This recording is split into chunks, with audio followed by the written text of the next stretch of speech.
Bonjour à toutes celles qui sont là, toutes celles et ceux qui sont là, et bonjour à tous les collègues, à tous les collègues qui sont en visio. J'espère que vous avez apprécié votre déjeuner en présentiel comme en visio. Alors, juste pour faire bisquer toutes les personnes qui sont en visio, nous avons eu droit à une dégustation d'huîtres de l'étang de Thau. Je suis désolée, hein, mais il fallait que je vous le dise, et c'était absolument merveilleux. Voilà, donc encore un grand merci à la région pour ce magnifique buffet. Voilà. Alors on va redémarrer notre après-midi. Avant de passer à la deuxième table ronde, on a un petit temps avec l'association des maires MAIRES pour la paix. Donc qui est avec Fatia Alodat, donc qui est la représentante de cette association. Fatia est élue à la ville de Grigny. Non, Malakoff, bah alors, j'ai toutes mes... Ah zut, parce que du coup, j'avais prévu un truc sur Grigny, mais bon, sur Malakoff. Mais le maire de Grigny, Philippe Rio, qui est par ailleurs le meilleur maire du monde, hein, puisqu'il a eu ce label décerné récemment, Philippe Rio est un membre actif de... Voilà, j'avais pas tout à fait faux, il est même le président de cette association. Donc c'est un petit clin d'œil à Philippe Rio, et Benoît Pilet, qui est en visio et qui était en visio ce matin, donc a représenté CUF il y a maintenant une dizaine de jours à une manifestation à Grigny avec Philippe Rio. On a le plaisir d'accueillir notre président, donc François Rebsamen, qui nous rejoint et qui sera là donc toute cet après-midi. Donc voilà, je vais donner la parole à Fatia de Malakoff. Pour elle va nous faire part d'un texte qui est un peu une déclaration de l'association Mères pour la paix sur les enjeux Afrique, hein, autour des enjeux de paix, et qui fait le lien justement avec la question de la jeunesse, notamment. Hein. Donc, Fatia. Merci beaucoup, à vous la parole. Geneviève. Bonjour à toutes et à tous. C'est un immense plaisir et un honneur pour moi de m'adresser à vous aujourd'hui en tant que représentante de l'AFCDRP, Association française des communes, départements et régions pour la paix, donc dont la présidence est assurée par Philippe Rio. Je tiens à remercier très sincèrement et chaleureusement François Rebsamen, président de Cités Unies France et maire de Dijon, ainsi que Geneviève Severin, directrice générale de Cités Unies France, pour nous donner ce temps de parole à l'occasion de cet atelier sur le rôle de la gouvernance locale et de l'action internationale des collectivités territoriales en matière d'accompagnement des jeunesses africaines. Leur dire combien la ville de Malakoff est fière d'être adhérente, de participer, de collaborer, de soutenir les campagnes et de répondre aux appels de Cités Unies France en faveur du développement, de la solidarité et de la paix, principes et valeurs que nous partageons pleinement. Je tiens également à remercier Claire Hart, vice-présidente de Montpellier Méditerranée Métropole, conseillère municipale donc de Montpellier déléguée aux relations internationales, qui partage avec nous la vice-présidence de la FCDRP pour nous accueillir dans sa belle ville de Montpellier et nous permettre ainsi de parler de nos deux réseaux.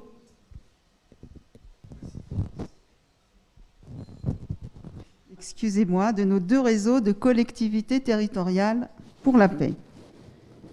Remercier également toutes celles et ceux qui ont participé de près ou de loin à l'organisation...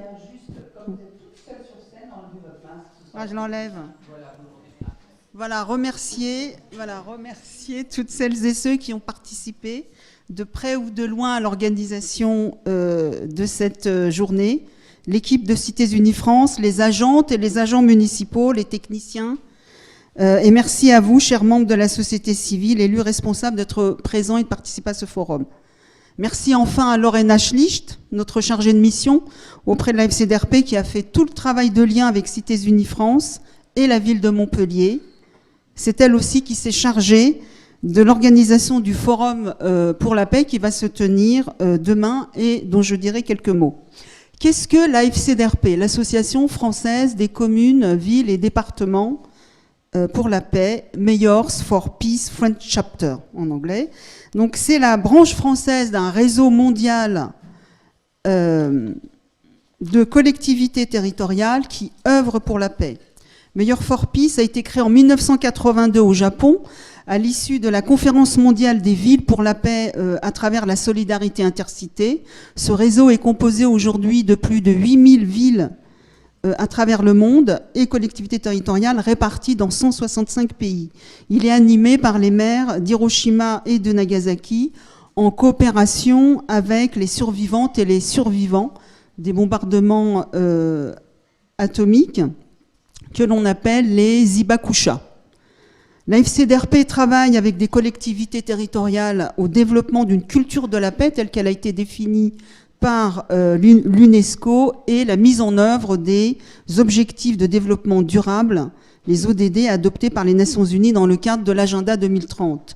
Et plus particulièrement, 3 ODD, l'ODD 4, qui comprend l'éducation au développement, à la citoyenneté et à la solidarité internationale, car l'éducation est un des leviers de l'implication et de la mobilisation des jeunes, et l'ODD 17 qui concerne les coopérations et les partenariats nécessaires pour mettre en œuvre l'agenda 2030. Ce réseau français, créé en 1997, a également pour objectif d'apporter aux élus et aux agents municipaux et territoriaux des savoir-faire, des informations, des conseils méthodologiques, des soutiens au montage de projets, des expositions, des argumentaires, des plaidoyers, des formations sur l'ensemble des sujets grâce à son expérience de la gestion locale et de l'action internationale également fondée sur sa coopération suivie avec des organisations partenaires telles que l'UNESCO, cités et gouvernements locaux unis, le Bureau international de la paix, le Comité international de la Croix-Rouge, le Mouvement de la paix, ICANN, etc.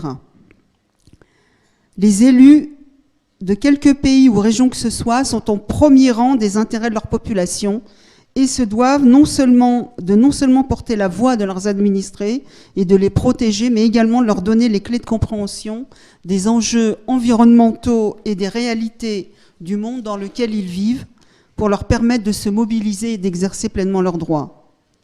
Mais sans doute, dans vos villes et territoires, vous animez et organisez des événements en lien avec la culture de paix autour de la célébration des journées internationales, comme celle du 21 septembre, autour de la paix, ou le 8 mars, autour des femmes, ou encore paix et sport. Et je ne vais pas citer toutes les journées internationales sur lesquelles on peut intervenir.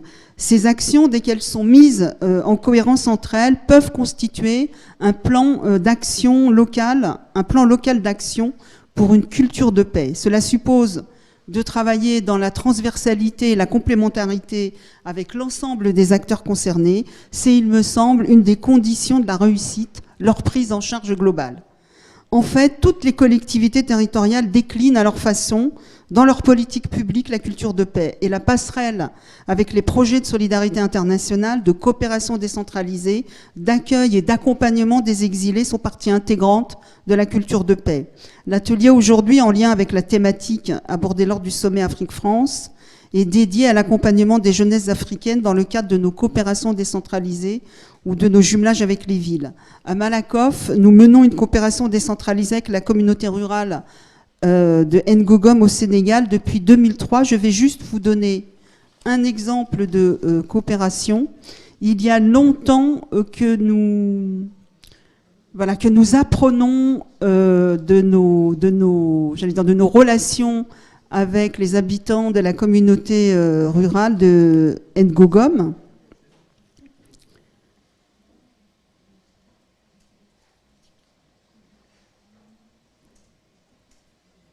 Donc, comme dans beaucoup de communautés rurales, on s'est rendu compte en fait qu'il y a énormément d'associations qui agissent sur le plan local. Et à Ngogom, il existe une mutuelle des femmes qui a développé des microcrédits.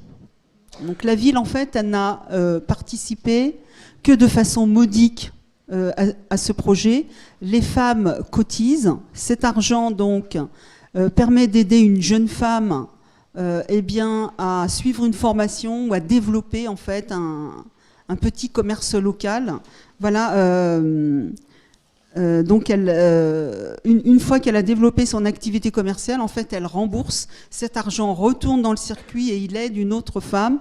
Alors, c'est vrai, ce sont des micro-projets, mais qui impulsent une dynamique. Et nous, quand nous avons signé la convention avec Ngogom, la première chose qu'ils nous ont dite, nous voulons faire, nous avons des savoir-faire, nous travaillons ensemble, vous nous apportez, mais nous vous apportons et nous avançons ensemble. Donc l'ambition d'entreprendre existe, hein, mais il manque souvent les moyens financiers. De part et d'autre, Malakoff est une ville qui n'a pas beaucoup de moyens, voilà, mais qui fait avec les moyens qu'elle a, mais avec conviction, ardeur et détermination. Mayor for Peace compte près de 440 collectivités africaines réparties dans 49 pays. Il y a un spectre large d'initiatives locales en matière de développement de la culture de paix sur ces territoires et de mise en œuvre des objectifs du développement durable au travers notamment de la coopération décentralisée. Elles vous seront présentées demain au Forum pour la paix organisé par la FCDP à l'Hôtel de Ville de Montpellier, donc à partir de 9h30 à 17h30. Nous vous invitons à y participer si vous avez le temps. Et en rappelant que les jeunesses africaines se sont déjà emparées de la question de la paix et de la sécurité, puisqu'il y a 2 ans à Luanda, en Angola, a eu lieu un forum panafricain justement sur la culture de paix, et dont les 2 sous-thèmes, le premier c'était jeunesse, paix et sécurité, et le second créativité, entrepreneuriat et innovation. Et je pense que si on prend connaissance de la lecture du plaidoyer qui a été réalisé à l'issue de ce sommet, on va retrouver pas mal aussi de points communs avec ce que nous aurons à produire à l'issue des ateliers qui vont être menés.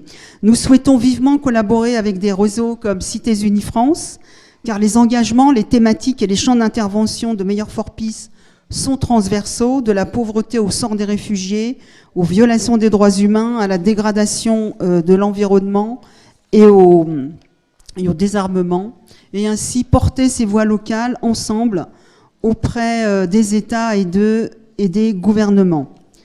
Voilà, je voudrais aussi ajouter que, comme de nombreuses villes, Malakoff est adhérente à l'ANVITA, l'Association nationale des villes et territoires accueillants, et nous aurons l'occasion d'en parler lors de l'atelier de cet après-midi. Mayor for Peace a pour feuille de route une vision pour une transformation pacifique vers un monde durable, la construction de la paix par les villes pour le désarmement et la sécurité commune. De cet objectif global, la FCDRP Maire pour la paix participe à mettre en œuvre cette vision avec cette même nécessité de travailler en réseau du local à l'international pour faire advenir un monde plus juste, solidaire, plus égalitaire et inclusif pour les générations futures, un monde de paix. Et je terminerai, pour faire honneur à l'Afrique, par citer l'hymne national de la Côte d'Ivoire, parce que je l'aime bien et peut-être parce que le compositeur a pris la musique de la Marseillaise. Donc je ne vais pas la chanter pour que vous retrouviez l'air. Mais voilà, le texte, en fait, exalte l'espoir, l'hospitalité, la paix et la fraternité. Salut aux terres d'espérance, pays de l'hospitalité. Fiers Ivoiriens, le pays nous appelle. Si nous avons, dans la paix, ramené la liberté, notre devoir sera d'être un modèle de l'espérance promise à l'humanité en forgeant, unis dans la foi nouvelle, la patrie de la vraie fraternité. Merci.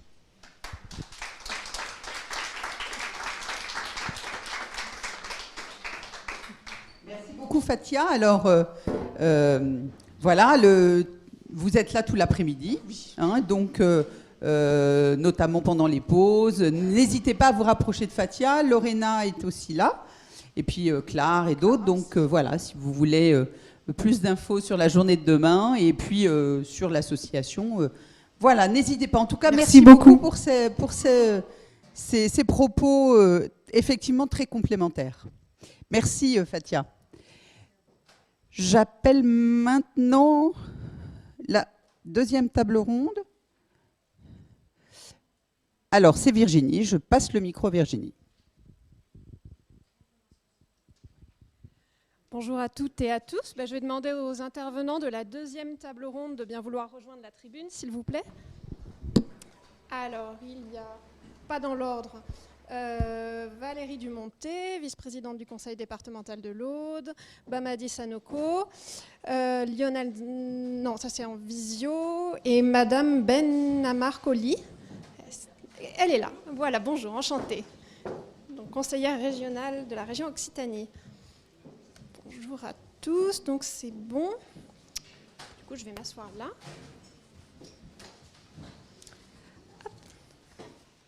Donc, merci à tous de poursuivre nos travaux engagés ce matin sur une thématique un petit peu différente. Quel rôle des collectivités territoriales pour l'accompagnement des jeunes réfugiés et déplacés? Comment, à partir de la thématique globale, quel rôle de la gouvernance locale en matière d'accompagnement des jeunesses africaines, on en est venu à aborder cette question-là. Je voulais vous retracer ce très court historique parce que ce n'était pas forcément une thématique qu'on avait initialement envisagée. Quand on a parlé effectivement du rôle de la gouvernance locale par rapport à l'accompagnement des jeunesses africaines, immédiatement, ce qui est venu à l'esprit, c'est ce dont nous avons parlé ce matin, les dispositifs qui permettent d'accompagner les jeunes et qui permettent d'accompagner les collectivités dans la mise en œuvre, ou l'accompagnement des jeunesses africaines et parfois aussi également ici.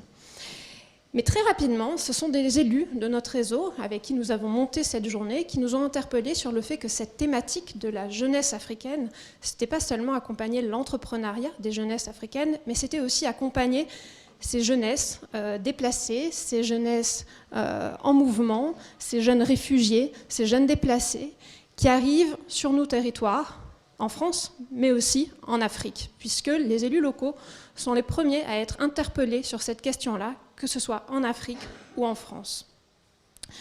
On a donc décidé de réunir autour de la table quelques intervenants qui pourront donner à voir ce que font les collectivités en réaction à cette interpellation forte et à cette réalité forte qu'elles traversent toutes sur leur territoire. Ce qu'on vous propose, c'est donc de leur laisser la parole pour donner à voir ce qui peut se faire, en sachant aussi qu'on ne prétend pas à l'exhaustivité dans cette table ronde et qu'on n'aura pas, à l'issue de cette table ronde, un panorama global de ce qui peut être fait sur ces enjeux, tant la question est large et tant aussi elle est délicate politiquement parlant. Je pense que vous le savez bien mieux que nous. Donc, je vous propose qu'on attaque tout de suite avec Bamadi Sanoko. Je reprends mon papier pour mieux le présenter.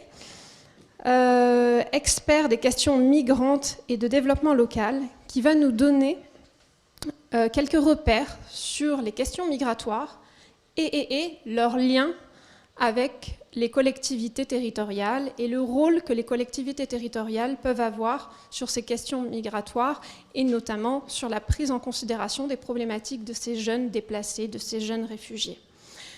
À partir de là, de ces quelques repères, on donnera la parole à plusieurs témoins qui pourront témoigner en Afrique comme en France de la façon dont ils répondent aux enjeux forts qui leur sont posés sur cette problématique. Monsieur Sanoko, merci d'être là et je vous laisse la parole pour une dizaine de minutes. On est tenu par le temps comme pour ce matin, donc je vous invite à essayer de tenir les temps. Il y aura aussi, la session sera ponctuée de 2 temps de questions-réponses, donc on vous invite à apporter des précisions pendant ces temps de questions-réponses si toutefois elles étaient demandées. Merci, je vous laisse la parole. Merci beaucoup à CUF de m'avoir invité pour cet atelier-là, et je le dirais, pour une simple raison, je suis content de revenir à CUF, parce que j'ai été élu de 2001 à 2020, donc 19 ans, et pendant 19 ans, j'ai représenté la ville de Gentilly à CUF, en son sein, et que cette question-là liée aux migrations, et je suis content qu'il y ait un atelier, parce que on n'était pas nombreux à l'époque à CUF à essayer de pousser ces questions-là. Je m'en rappelle encore en 2013 à une des réunions organisées par CGLU à Barcelone sur un atelier ville, migration et coopération décentralisée, le rôle des gouvernements locaux. Donc c'était des sujets qui avançaient. Il y a eu aussi des échanges avec les collectivités allemandes et européennes sur ces questions-là et le rôle. Et je dirais qu'il y a eu 2 temps. avant de vous parler plus précisément, je dirais, du rôle. Il y a eu toute cette phase de... On s'est rendu compte que les diasporas jouaient un rôle important et que notamment la contribution des diasporas dans les transferts de fonds, dans les PIB, dépassait à l'aide publique au développement. Donc du coup, ça c'était tout un pan de réflexion. Et donc les collectivités locales ont essayé aussi, au travers de ces questions, de prendre place dessus. Et il y a eu le temps lié effectivement à l'actualité récente en Europe avec les réfugiés, qui a amené aussi une autre question sur cette dimension-là. Donc le sujet migration est assez large. Je n'irai pas à l'exhaustivité parce qu'effectivement, il y a de nombreuses actions qui sont menées, de nombreuses activités par effectivement la diversité des collectivités. Mais j'ai envie de commencer mon propos introductoire en disant que ce soit les collectivités territoriales françaises ou même étrangères, elles sont confrontées à des problématiques qui sont similaires. Et ça, ne l'oublions pas, effectivement, dans la question de la migration. C'est-à-dire que autant la question des déplacés est posée, que des collectivités ont dû, lors de la crise de 2012 au Mali, commencer à se poser des questions sur la question de déplacés, que dans des zones de conflit, il y a ces questions qui sont posées là, et que les premiers qui sont confrontés, à ces déplacés, ce sont les élus, ce sont les collectivités territoriales. Et ça, quel que soit l'endroit où on se trouve dans le monde, cette question-là, elle est traitée et elle doit être considérée comme un élément effectivement de discussion et pour le coup d'un dialogue et d'un partage possible entre collectivités. Si on se tient à la définition que l'OIM, l'Organisation internationale des migrations, fait de la migration, qui évoque que tout mouvement de personnes quittant leur lieu de résidence habituel, soit à l'intérieur d'un même pays, soit par les frontières, les collectivités vivent de façon inhérente la question de la mobilité, que ce soit sur les questions d'aménagement, d'urbanisme, d'école, vous êtes confrontés, et l'ensemble des collectivités est confronté à ces questions-là. Donc, sur ce sujet-là, 4 enjeux, importants, préliminaires à retenir sur le rôle et positionnement des collectivités sur cette question-là. Bon, les enjeux que je vais vous évoquer, c'est des enjeux que vous connaissez tous, que vous vivez pleinement. Mais je pense qu'il est important de les rappeler, car il y a un aspect lié à la transversalité. On parle de migration, ça évoque forcément l'ensemble de vos politiques publiques que vous menez en place. Et de cet aspect, effectivement, j'évoquais, inhérent à vos territoires. Le premier enjeu, effectivement, c'est la question de l'aménagement équilibré du territoire et les questions d'urbanisme. Les collectivités et les communes, notamment, elles sont à la fois des espaces d'accueil, de départ des populations migrantes. Elles participent de ce fait-là par les différentes composantes que vous avez à l'intégration des personnes étrangères primo-arrivantes. Donc du coup, il y a tout un travail de planification nécessaire qui est en lien avec l'ensemble effectivement des services, des thématiques que vous développez, sont nécessaires à la mise en place. Deuxième enjeu, c'est vous êtes des interlocuteurs privilégiés, de par votre compétence en matière de développement local de ces populations-là. Et je le dis parce que, encore dernièrement, il y a eu une réunion à Paris autour du processus de Rabat, qui est un processus effectivement de dialogue entre les États européens et les États d'Afrique de l'Ouest et du Maghreb sur les questions de migration. Et c'est la première fois que lors de cette réunion, peut-être que la personne de CGLU va pouvoir en parler, il y avait une réunion sur autorité locale et migration dans cette question-là. Donc du coup, c'est aussi à souligner sur le fait que de plus en plus, il y a une prise en compte de ces éléments-là. Et je dirais, face effectivement aux enjeux qui traversent effectivement les réponses qu'on peut apporter à ces populations, la nécessité de pouvoir échanger à différents niveaux et entre différents partenaires. Autre enjeu, effectivement, et là j'ai évoqué les compétences, c'est effectivement le rôle prépondérant que vous avez dans l'animation du territoire. Ça a été dit ce matin, le rôle, effectivement, avec l'Initiative France dans ce domaine-là. L'engagement, effectivement, de la collectivité dans cette action de coopération implique un nombre d'acteurs importants, que ce soit des associatifs, que ce soit différentes institutions et aussi l'État, dans ce cadre-là, dans vos territoires. Et donc, vous avez aussi, et ça, on peut le retrouver autant en France qu'on peut le retrouver aussi en Afrique, ce rôle d'animation du territoire qui est assez important, qui amène aussi d'autres pratiques, d'autres façons de faire, et aussi un partage de responsabilités entre les acteurs. Et d'où la nécessité, effectivement, de pouvoir, pouvoir bien les identifier et de travailler en cohérence et dans une dynamique avec l'ensemble des acteurs, ce qui a été évoqué ce matin.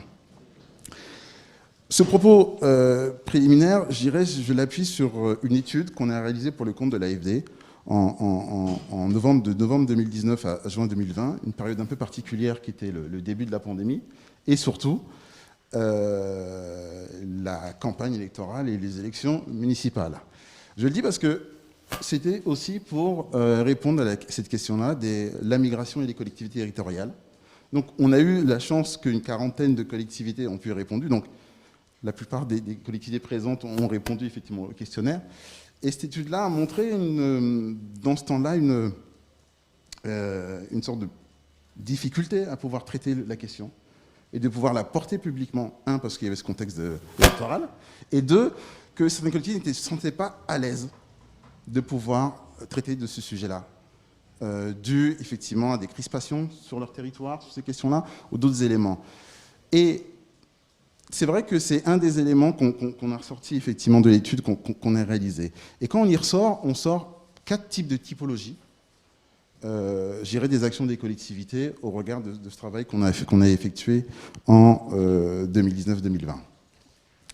La première typologie, effectivement, c'est des initiatives ou des projets d'animation territoriale, notamment avec les diasporas sous vos communes, dans le sens souvent de projets d'éducation à la citoyenneté ou à la solidarité internationale ou d'éducation à la citoyenneté mondiale.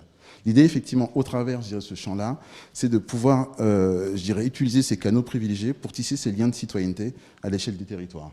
Et souvent, ce qui importe et ce qu'on se rend compte de plus en plus, c'est que plus, effectivement, il y a un accompagnement vers l'insertion sur le territoire de ces populations migrantes, plus le lien et les activités sur le territoire vont être plus efficients, et même les actions voulues pour les actions de diaspora dans leur pays d'origine vont être plus efficaces.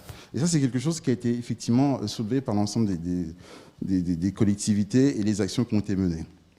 C'est autant de travailler sur les migrations d'aujourd'hui, de sensibiliser les populations, de changer les regards sur les migrations, que de pouvoir aussi soutenir des actions d'EXI ou d'éducation citoyenne sur vos territoires. Deuxième typologie concerne les actions de coopération internationale qui sont initiées et développées avec les diasporas du territoire. On l'a évoqué ce matin, je vais pas retourner, d'autres collectivités sont présentes, vont parler d'expérience. L'expérience de Choisy-le-Roi ce matin a été évoquée. Et dans la quarantaine des collectivités effectivement qui ont répondu, ces actions de lien avec ces acteurs du territoire participent doublement à la structuration de ces diasporas qui deviennent des interlocuteurs effectivement dans le développement local ici en France, et aussi un lien fort, et on l'a vu avec le sommet qui s'est passé à Montpellier et les propos qu'il a évoqués ce matin, un lien fort avec le territoire d'origine de ces populations-là. Enfin, ce qui va aussi porter comme troisième typologie, les dispositifs de réponse face à la crise des réfugiés. Là, c'est 50% effectivement des collectivités qui ont été interrogées ont traité cette question des migrations sous l'angle de l'accueil des réfugiés. C'est-à-dire que c'était un sujet qui devenait assez important sur le territoire, même si effectivement, il ne faut pas oublier que l'État est détenteur de cette compétence en matière d'accueil des demandeurs d'asile, et d'octroi du statut des réfugiés, mais les collectivités restent en première ligne, puisque ce sont elles qui directement accueillent sur leur territoire ces réfugiés, et qui doivent affronter les questions du terrain, d'où effectivement une certaine réticence pour certains lors de cette enquête-là, mais surtout que ça puisse aussi s'inscrire dans les compétences respectives des territoires. Enfin, c'est autant cet objectif donc, de créer les conditions d'accueil et d'intégration que de renforcer le lien citoyen avec les migrants.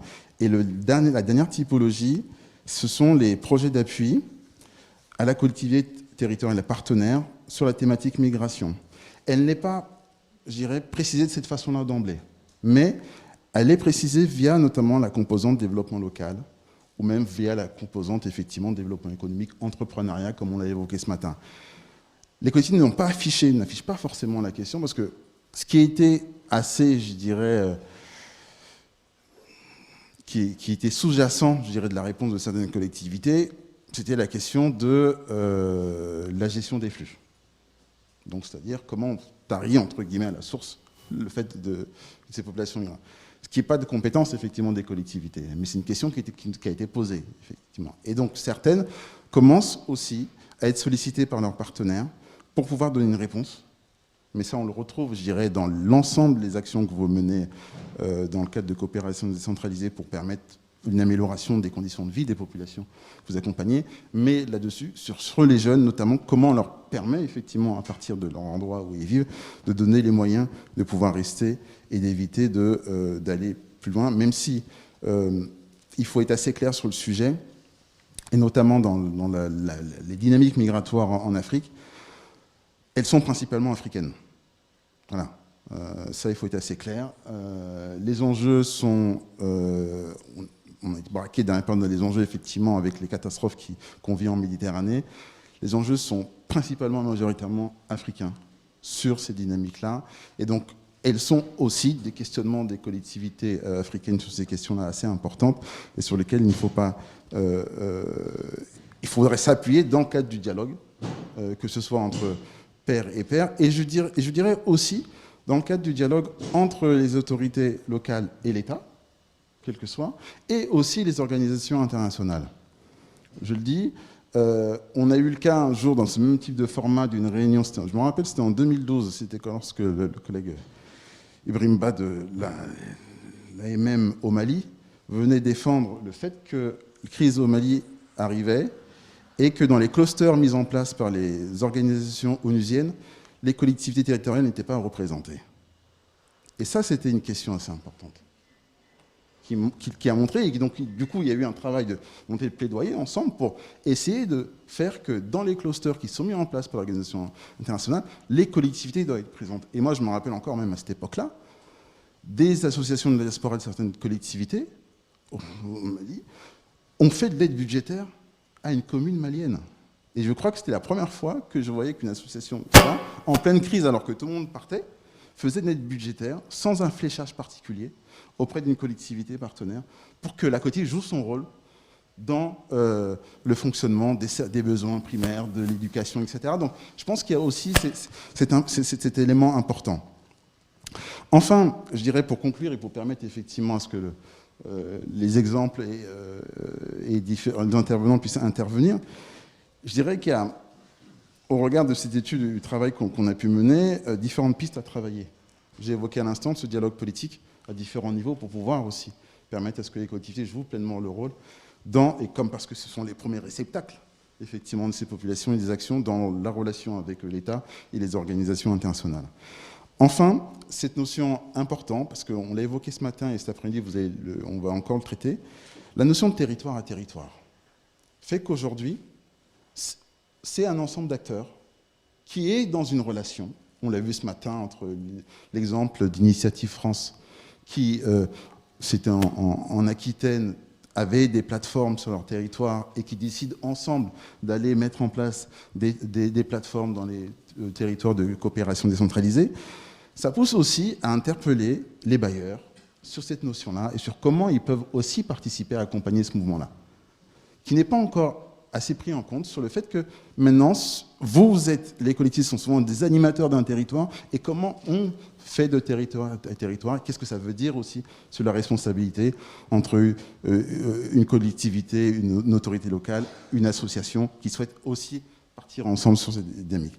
Et enfin, je dirais un élément important, c'est aussi le fait que cette question migration interpelle le fait de la façon dont les collectivités répondent et cette nécessité de décloisonnement en interne. On l'a vu, l'entrée, je dirais, de la thématique, elle va différer des collectivités. Est-ce que c'est l'entrée par l'action sociale? Forcément, on répond à la question de réfugiés.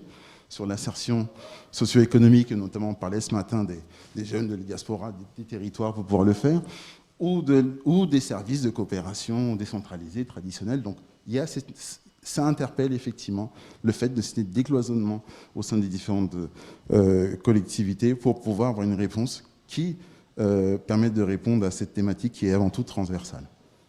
Voilà, je vous remercie.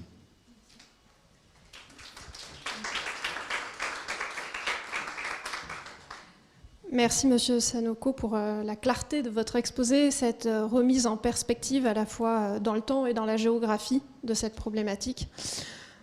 J'en retiens 3 éléments très rapidement. Clairement, une prise de conscience progressive du rôle des collectivités qui est en train de se jouer actuellement sur cet enjeu-là.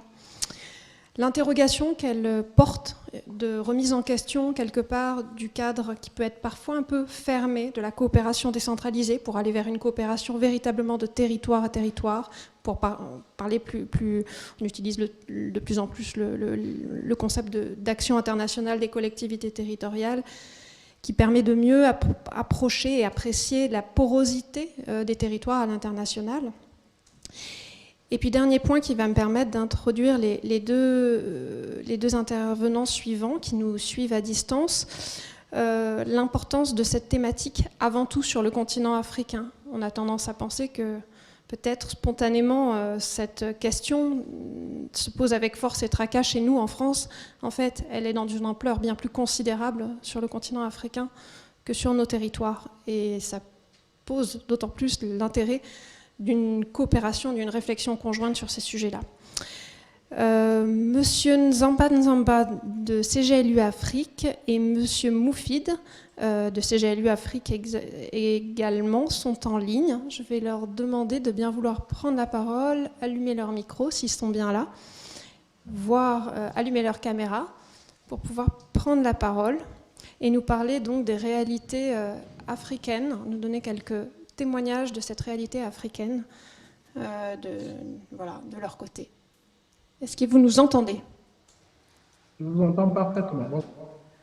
Très bien. Merci beaucoup de nous suivre et de nous rejoindre. Je vous laisse la parole. Donc là, vous êtes Monsieur Nzamba Zamba, c'est ça? Oui, c'est moi. Parfait, merci. Je vous remercie pour l'invitation et c'est un plaisir de participer à cette discussion. J'ai entendu les interventions depuis le matin et je suis ravi qu'il y ait des personnes aussi imprégnées de la situation, un, de la jeunesse et deux, des collectivités locales qui sont présentes à cette discussion. Moi, je représente l'organisation Cité Gouvernements Locaux Unis d'Afrique, qui est l'organisation fêtière des collectivités territoriales sur le continent.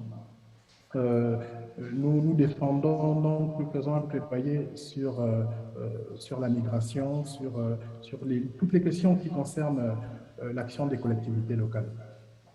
Il faut savoir que lorsqu'on parle donc des villes et des territoires durables, la question de l'accompagnement de la jeunesse et la gestion de la migration font partie des thématiques pour lesquelles les autorités locales sont prêtes à pousser encore plus loin la discussion et la réflexion sur la notion de territoire inclusif.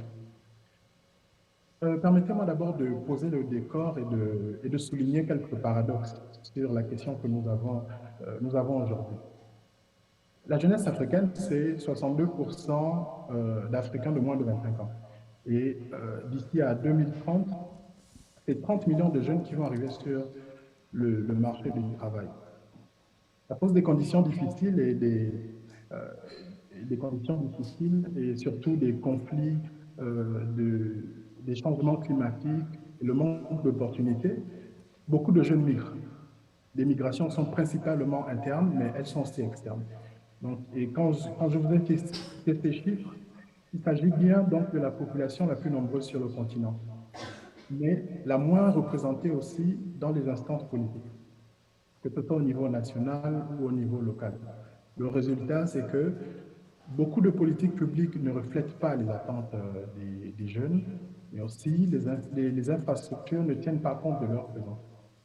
Ça fait une dizaine d'années environ que les collectivités locales se sont pleinement saisies de la question de la migration africaine. Non pas pour les stopper, ou pour en faire un épouvantail politique, mais surtout pour révéler les positivités, les points positifs de la migration, mais aussi pour contribuer à la protection des migrants. Car parmi ces migrants, nombre d'entre eux sont des jeunes, et donc qui sont un potentiel, qui sont un talent pour le développement des villes africaines. Et donc, au sens des collectivités territoriales africaines, contribuer à la protection des migrants, c'est donc utiliser tous les mécanismes de la gouvernance locale. Je parle de la concertation, la co-construction des décisions politiques et l'utilisation de l'approche multi-acteurs pour identifier les solutions durables d'abord, et deux, pour assurer l'accompagnement et l'intégration des migrants dans la ville. Donc, dans le cadre de la gouvernance de la gouvernance locale. Les collectivités locales ont donc mis à contribution l'approche multi-acteurs. Elle est pratique pour s'entourer des parties prenantes qui sont présentes sur le territoire afin d'explorer ensemble les possibilités et les solutions crédibles et durables pour favoriser l'accueil des migrants au sein de nos sociétés. Donc, pour ces parties prenantes, il s'agit donc des représentations de l'État au niveau local, des associations citoyennes, des associations de migrants, mais aussi des partenaires. La question que vous avez posée, comment accompagner les jeunes migrants au sein des villes?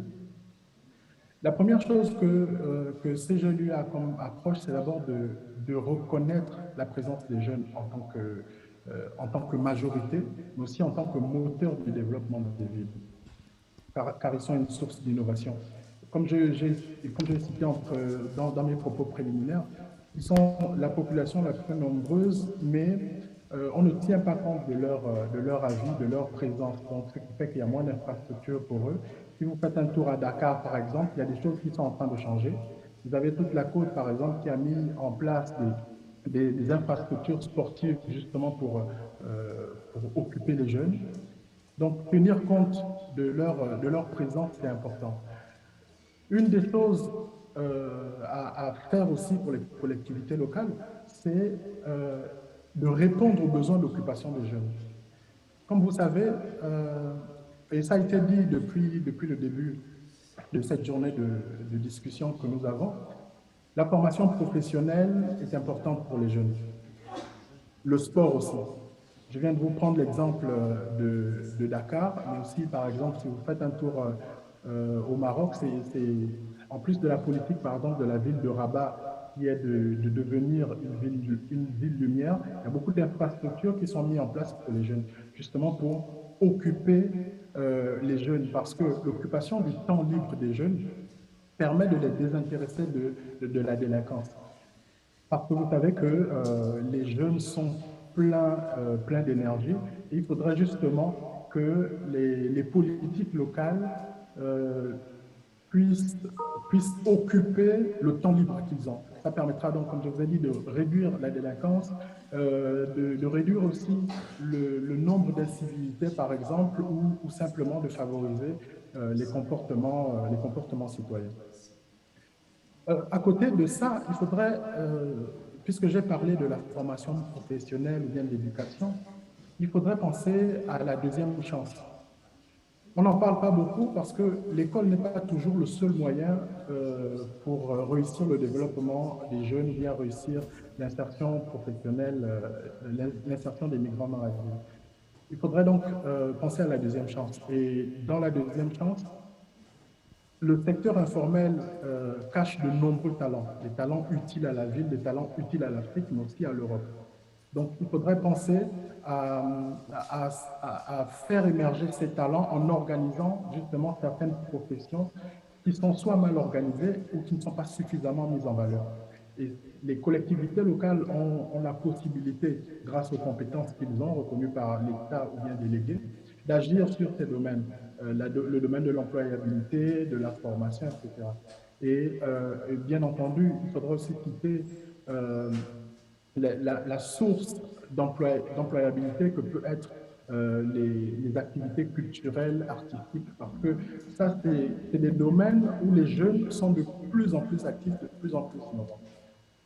Et si je vous parle, si on a choisi de parler des jeunes, alliés jeunes collectivités locales, nous allions aussi développement durable. Tout ça ne peut pas se faire si les collectivités territoriales et même l'État ne prennent pas en compte le fait que les jeunes sont les premiers gardiens de la paix. Donc c'est important de construire et d'avoir, de favoriser un dialogue entre les jeunes. Et je pense que c'est ça le principal rôle que les collectivités territoriales doivent jouer. C'est-à-dire construire les échanges et favoriser les échanges entre les jeunes, bien sûr avec le concours de la société civile, parce que la société civile peut être aussi le tampon entre les jeunes qui ont perdu la confiance aux autorités locales ou bien aux autorités politiques en général. Elles sont le tampon pour pouvoir amener les attentes des jeunes vers le niveau politique et permettre une mise en œuvre des aspirations des jeunes. La gouvernance locale, disons, grâce à la gouvernance locale, des stratégies innovantes ont donc pu être pensées avec les connexions qui ont pu se faire avec la société civile. Et par exemple, à notre organisation, nous nous sommes lancés aussi dans le plaidoyer contre l'implantation des hotspots ou des camps de rétention des migrants, qui sont des véritables prisons pour les jeunes. Donc nous nous sommes lancés dans ce plaidoyer dans la charte adoptée par les collectivités territoriales africaines sur la migration, adoptée à Marrakech en 2018 lors de notre sommet africain. Donc nous nous sommes lancés dans ce plaidoyer justement pour que les villes africaines, et nous invitons les villes européennes aussi à suivre ce pas, refusent l'implantation de ces hotspots, de ces centres de rétention dans les villes africaines. Parce que d'abord, pour une question d'esthétique, elles défigurent les villes. Et en plus, même si on fait passer ça pour des actes humanitaires, la place des personnes ne sont pas hors des villes, mais plutôt dans la ville. Mais pas dans les camps de rétention, mais plutôt avec les citoyens, pour pouvoir faire des jeunes migrants, grâce aux différents programmes dont on a parlé, des citoyens à part entière qui contribuent au développement, à la richesse des villes africaines. Ça me fait penser aussi à la deuxième chose pour laquelle les collectivités territoriales œuvrent au jour le jour, c'est de la conservation des ressources humaines sur le territoire. Il y a Monsieur Nzamba, je vais vous demander juste d'essayer d'en venir, comme on a un temps limité, d'être assez court maintenant. Merci. Bien sûr, bien sûr. Merci. Donc, là, pour finir, je vais juste souligner le fait qu'il est important de conserver les ressources humaines sur les territoires, justement pour concrétiser l'idée d'inclusion des villes. Et donc, ne pas par exemple, avoir des politiques discriminantes à travers des programmes, par exemple, orientés seulement vers les migrants, mais plutôt faire des programmes inclusifs où il n'y aura pas de distinction entre les jeunes autochtones et les jeunes migrants. Il faudra justement favoriser des programmes qui encouragent la mixité et le dialogue des cultures, le dialogue générationnel. Pour finir, je me dois de vous faire l'invitation de mon secrétaire général, M. Jean-Pierre Elongbati, au prochain sommet Africité, qui aura lieu en 2022, du 17 au 21 mai. Je crois que le CUF est déjà informé de cette initiative parce que nous avons l'habitude de les inviter régulièrement. Les villes européennes aussi prennent habituellement part à ce grand rassemblement démocratique sur le continent. Et juste pour revenir, l'association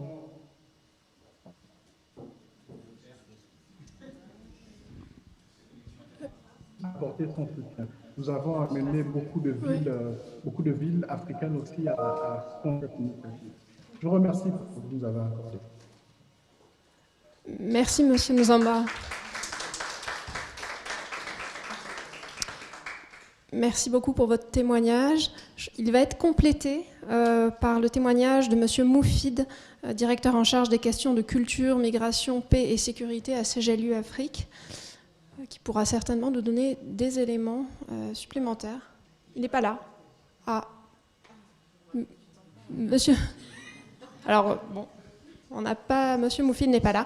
Alors, ce que je vous propose, pour lui laisser peut-être le temps d'arriver, s'il arrive, déjà d'avoir quelques minutes, si vous le souhaitez, pour poser des questions déjà sur les propos qui ont été partagés, ou témoigner, ou voilà, demander des précisions, que ce soit dans la salle, ou s'il y a des questions qui viennent du chat. Y a-t-il des demandes de prise de parole, monsieur? Attendez, je vais vous donner le micro pour que vous puissiez vous présenter. Je me présente El Ajba adjoint au maire de la mairie de Noisy-le-Sec. Je remercie les intervenants. Comment? Je suis désolé. Je me présente, El Ajba, adjoint au maire de la mairie de Noisy-le-Sec, chargé de tout ce qui est international, culture de paix. Moi, je vais essayer de voir ma collègue après, culture de paix et solidarité. Je remercie les intervenants. C'est vrai que la question des réfugiés, c'est une question qui est centrale, et que pratiquement tous les pays sont confrontés à ce déplacement. Non seulement c'est un déplacement migratoire, mais c'est un déplacement aussi lié au phénomène climatique.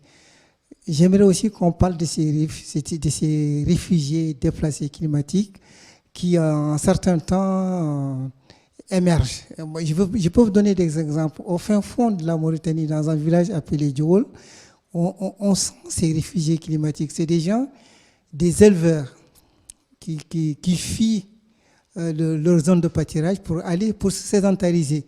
Et là aussi, c'est un phénomène qu'il faut parler. Merci. Merci. Avant que je repasse la parole, y a-t-il d'autres demandes de prise de parole? Alors, il y en a une ici et une autre là-bas. Bonjour. Ah, pardon. Excusez-moi. Bonjour, Nathanaël Moll, je suis le responsable des relations internationales à la mairie métropole de Montpellier. Et ma question était par rapport à l'Europe, qui a dernièrement reconnu le rôle, enfin dernièrement, depuis 2015, reconnu le rôle grandissant des collectivités dans l'accueil des personnes réfugiées. Est-ce que vous pourriez nous parler un peu des interactions, justement, entre l'Europe et les collectivités directement, qui est relativement récente, notamment en termes de financement, et qui pourrait venir résoudre un problème qui est le problème que nous, en tant que collectivité, avons une compétence de fait dans l'accueil des réfugiés, mais pas forcément une compétence juridique. Ce qui veut dire qu'on n'a pas forcément les financements qui viennent avec. Et en quoi, du coup, l'Europe pourrait peut-être résoudre ce problème. Voilà. Merci. Il y avait une dernière question, je crois, au fond.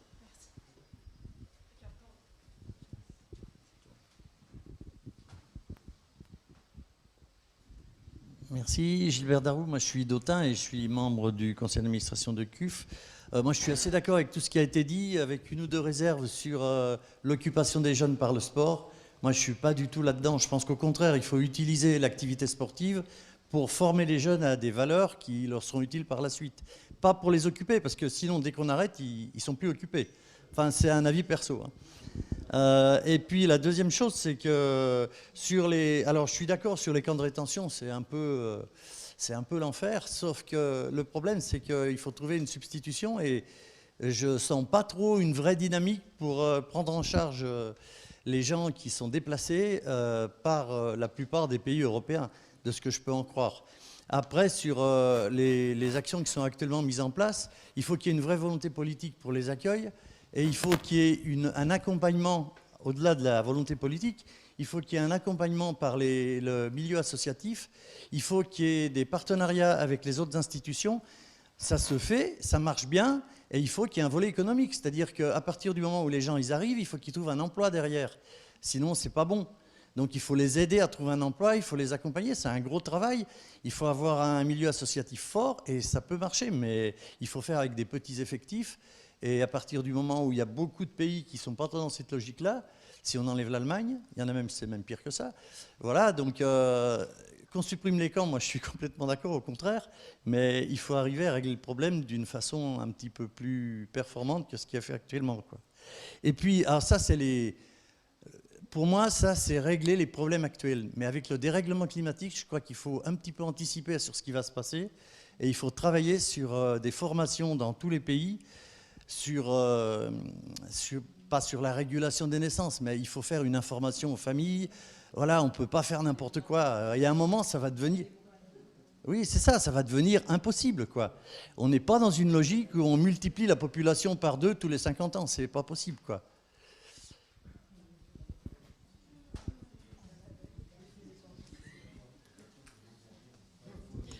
Merci. Avant de peut-être passer le micro à Bamadi Sanoko, juste dire que les questions des migrations dues au dérèglement climatique, c'est une problématique qu'on aborde aussi dans le cadre des travaux qu'on mène dans le cadre du groupe thématique sur le changement climatique, climat à Cités Unies France.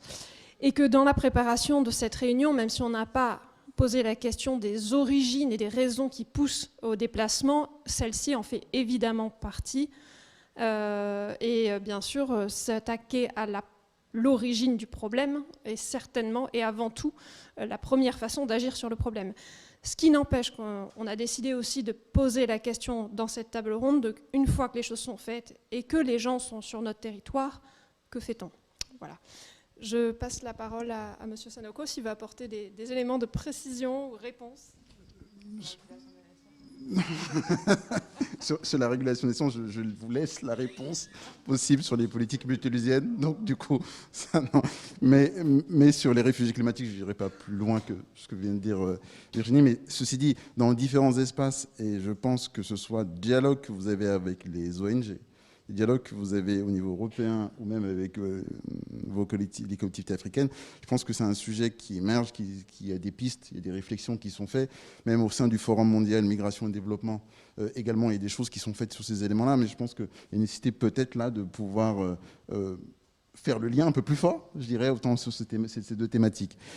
Après, sur l'Europe et les collectivités territoriales, je dirais qu'il y a deux entrées. Il y a l'entrée, le dialogue que vous avez sur les différents dispositifs via les préfectures de région, via le débat que vous avez avec l'État français, je dirais, sur les différents dispositifs qui sont faits, et la difficulté de ce débat-là, pour avoir des financements, donc autre chose est. Et il y a un deuxième pan lié à ce qui est en cours de tractation au niveau européen, et notamment sur les questions de migration,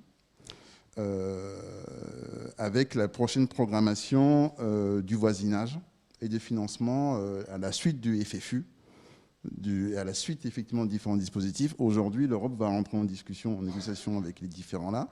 Et dans le cas français, je sais qu'il y a ce qu'ils appellent les Team Europe Initiative, qui est un espace de dialogue entre pays européens sur la question de migration.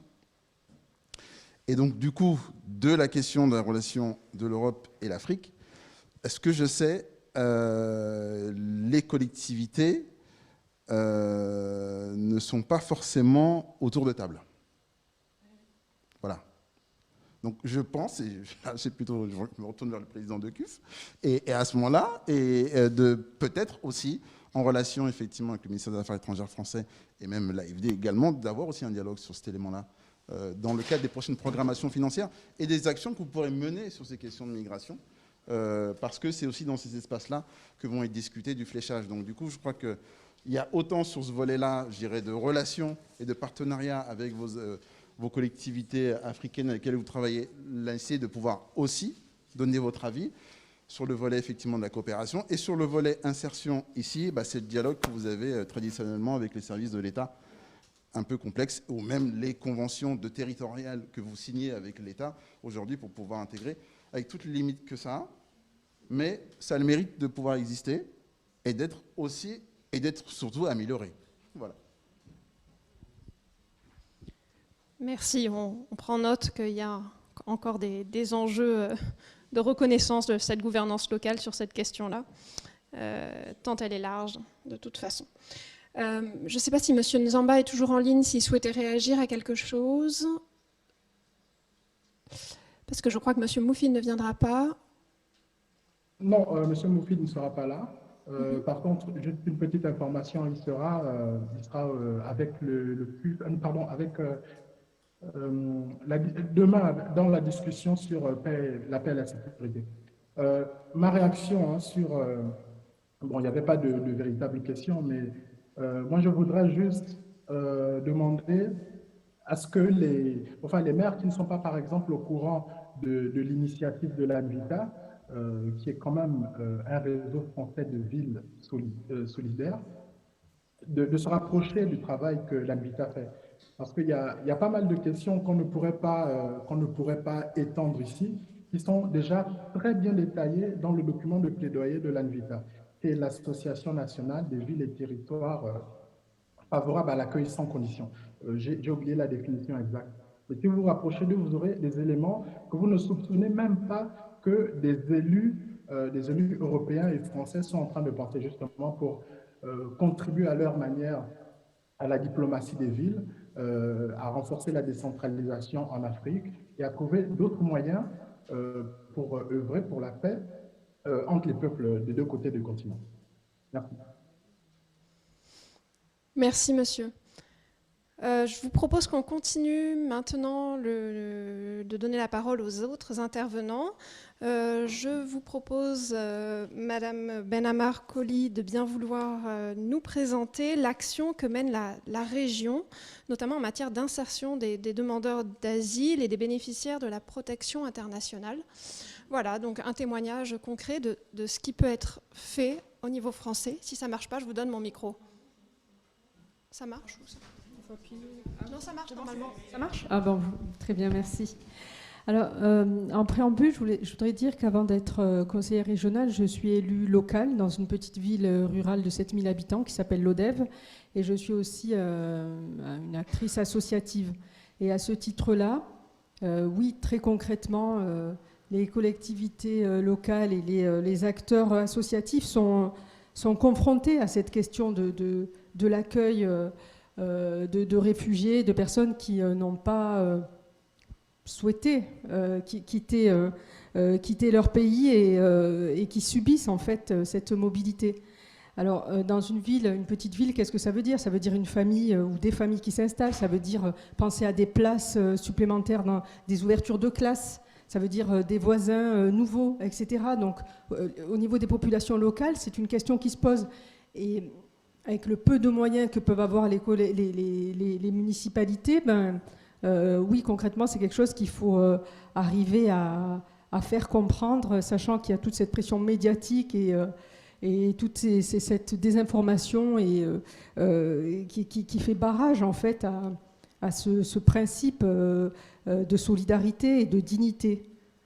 Voilà. Alors, à titre associatif aussi, je voudrais parler peut-être de quelques structures qui existent sur Montpellier et qui font un travail formidable parce que concrètement, ça permet à des jeunes réfugiés de côtoyer déjà d'autres jeunes locaux. Et puis, c'est un moyen en fait qui permet de façon très rapide de s'insérer dans la vie locale de la cité.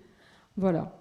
Au niveau de la région Occitanie, il faut savoir que c'est une région qui est très volontaire en matière de politique jeunesse. Donc les jeunes habitants d'Occitanie sont très aidés au niveau de leur scolarité. Je peux donner 2 exemples. Par exemple, l'Ordic qui est mis à leur disposition. C'est un dispositif qui leur permet d'avoir un ordinateur gratuitement. Ils sont aidés au niveau du transport. Enfin, il y a un tas de dispositifs qui existent pour ces jeunes-là. Alors la présidente Carole Delga n'envisage pas d'aider les jeunes qui vivent en Occitanie et puis de laisser les autres de côté. C'est un principe qui est tout simple, c'est celui de la solidarité et de la dignité. Et à ce titre-là, il y a beaucoup de dispositifs qui existent. D'abord, permettre d'accueillir dignement, d'améliorer les conditions d'accueil de ces déplacés. Alors ça passe par le soutien aux communes, financièrement, les communes sont aidées. Ça passe aussi par une aide financière des structures d'accueil. Je prendrai par exemple la CIMAD, etc., le Centre Frantz Fanon. Enfin, il y a plein de structures qui sont aussi aidées. Ça passe aussi par l'aide aux universités. L'université Montpellier et l'université Perpignan portent un dispositif qui s'appelle Tremplin et qui permet à ces jeunes de suivre un cursus de français langue étrangère, mais pas seulement, il y a aussi tout un tutorat, il y a un soutien administratif pour leur permettre de régler des choses très simples, très basiques, et puis aussi un accompagnement qui permet de s'approprier les propositions culturelles et associatives, sociales, tout ce qui fait en fait la vie d'un jeune, tout simplement.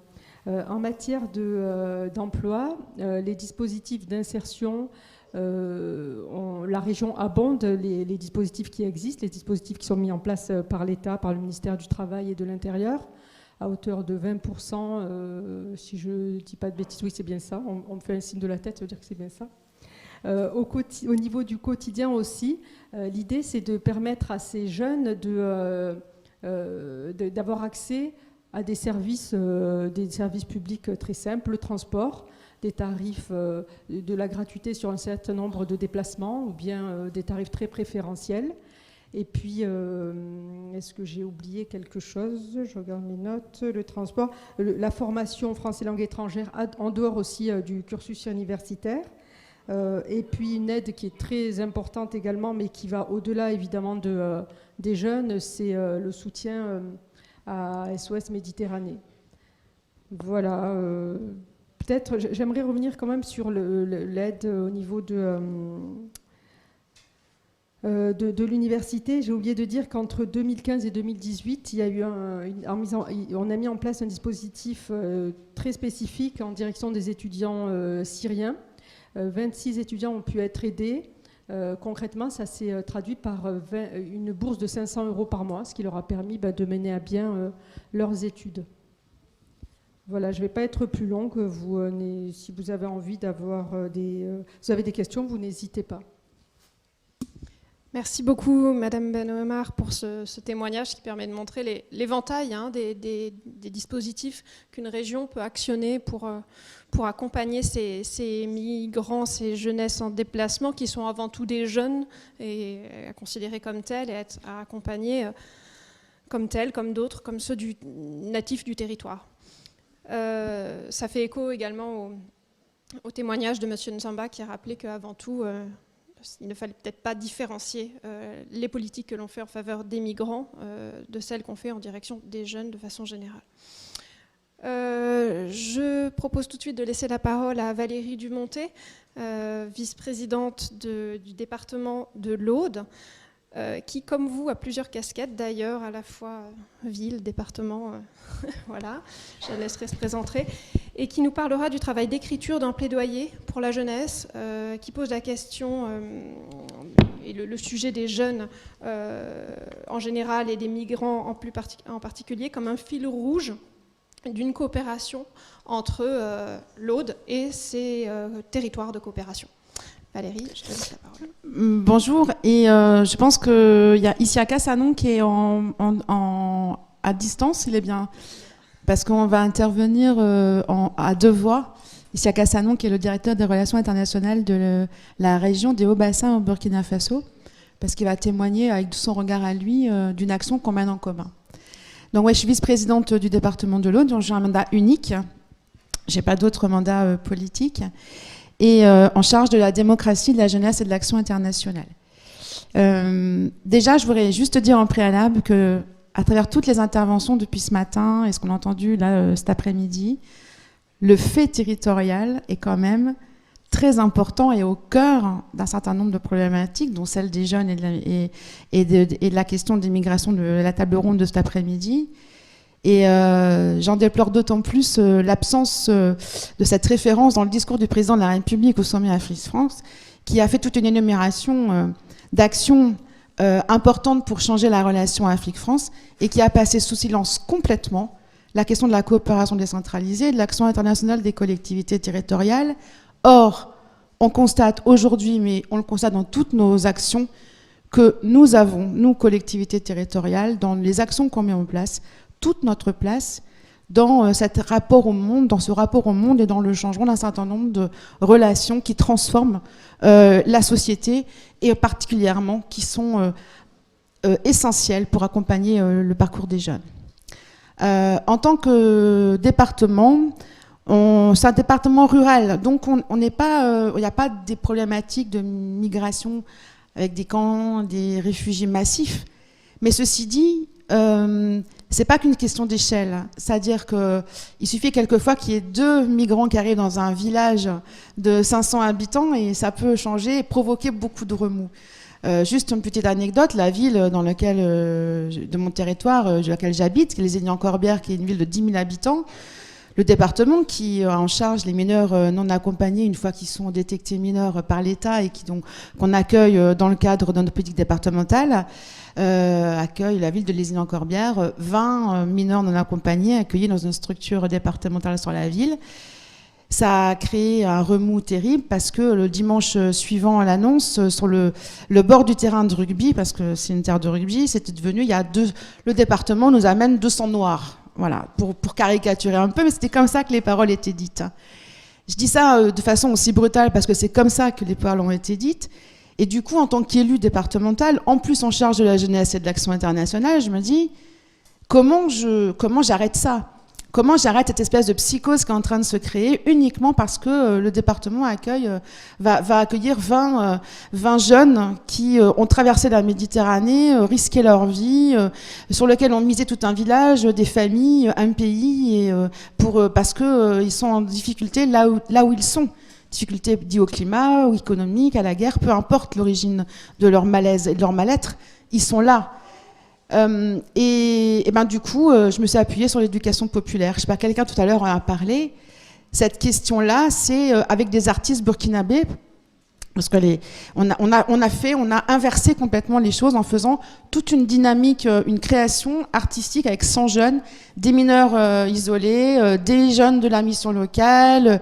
Et la maison des jeunes et de la culture, notamment tous les anciens là, qui parlaient la mémoire de la ville. Et cette relation a changé complètement et ça a stoppé en fait cette espèce de rejet qui avait été créé par des rumeurs, etc. Donc le département, on accueille les mineurs non accompagnés et on a décidé de les accueillir comme toutes jeunes qui relèvent de l'aide sociale à l'enfance et de leur offrir le même parcours que tout jeune qui est en difficulté sur le sol français et donc particulièrement le territoire de l'Aude, de les accompagner parce qu'en tant que responsable politique, en tant qu'adulte, on ne peut pas laisser aucun jeune sur le bord du chemin, aucun jeune souffrir et être à côté de la société. Et ils sont accompagnés, donc, et notamment avec des gros engagements des centres de formation et d'apprentis qui font des énormes... il y a des rencontres extraordinaires qui se font. Donc ça, c'est une action du département. Par ailleurs, on mène aussi toutes les actions de ce qu'on appelle l'éducation à la citoyenneté mondiale. J'aime pas trop ce terme, mais bon, tout le monde le comprend, donc voilà. Donc là, il faut rien lâcher par rapport à ça, à travers des associations comme Occitanie Coopération, les tandems solidaires, tout ce qu'on va aller chercher pour faire ouvrir les esprits sur le monde, faire tomber les a priori, les préjugés. Ça, c'est des actions qui sont super importantes. Il faut rien lâcher par rapport à ça. Et ce n'est pas que la question de l'immigration, mais c'est la question de la lutte contre les discriminations, contre le racisme, contre les préjugés. Et en même temps, on intègre toutes les personnes qui sont issues de l'immigration sur le territoire à participer à des membres actifs de ces actions-là. Voilà, donc ça, c'est quelques actions du point de vue du département qui affrontent ça. Mais la question, c'est comment est-ce qu'on pose plus globalement la question de la jeunesse et de constat de la jeunesse. Donc, on est parti du constat sur le département de l'Aude qu'on est un des plus forts taux de jeunes en dessous du seuil de pauvreté de France. On est un des plus forts taux de jeunes qui sortent sans aucun diplôme, sans aucune formation du système et qui sortent du système complètement. Et on est un des plus forts taux de jeunes en situation d'illettrisme. Ça, c'est un constat cruel, mais c'est un constat. Et il faut affronter ça. C'est-à-dire que la responsabilité politique, c'est alors de dire comment on agit sur les causes de cette vulnérabilité, parce qu'ils deviennent vulnérables à la délinquance, vulnérables à l'exclusion sociale, vulnérables à la radicalisation, vulnérables à tout ce qui peut, bien sûr, les tenter par ailleurs. Donc comment est-ce qu'on pose la question globalement de cette jeunesse et accompagnée et de cette lutte sur les causes de la vulnérabilité? Et comment est-ce qu'on la travaille avec nos partenaires de coopération? Ici, Sousse, en Tunisie, et la région du Haut-Bassin au Burkina Faso. Alors, on a travaillé sur des projets de coopération autour de la jeunesse, en associant les conseils régionaux jeunesse du Burkina, les conseils municipaux de Sousse et le conseil départemental des jeunes, en nous appuyant sur le réseau d'éducation populaire, qui nous a accompagnés dans cette aventure-là.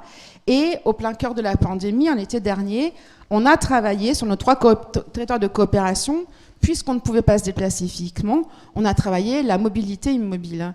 Et la mobilité immobile, c'était de faire un plaidoyer avec des jeunes, d'animer des jeunes sur les 3 territoires. Et on a fait un plaidoyer de jeunes pour un monde d'après, en croisant les regards de ces trois territoires, pour en faire un plaidoyer qui devait nous servir aux 3 collectivités engagées dans la coopération à construire des politiques publiques en direction de la jeunesse et avec la jeunesse, et de les construire au prisme des objectifs de développement durable et de faire des ODD, des indicateurs d'atteinte, de résultats et de gouvernance.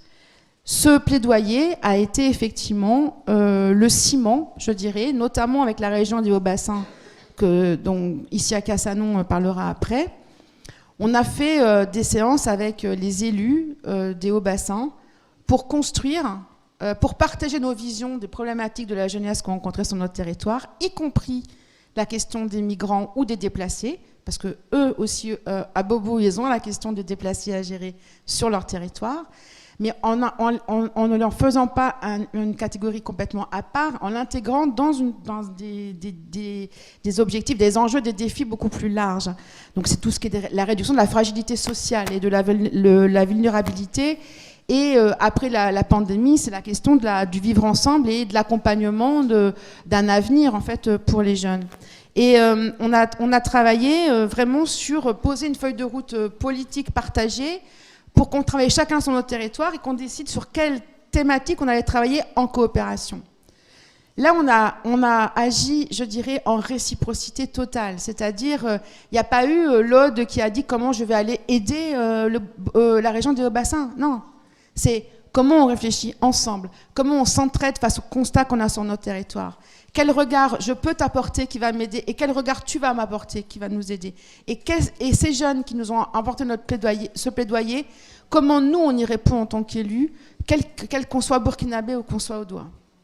Et donc, on a défini un certain nombre de lignes d'action, agir sur, et on les a fixées par rapport aux ODD.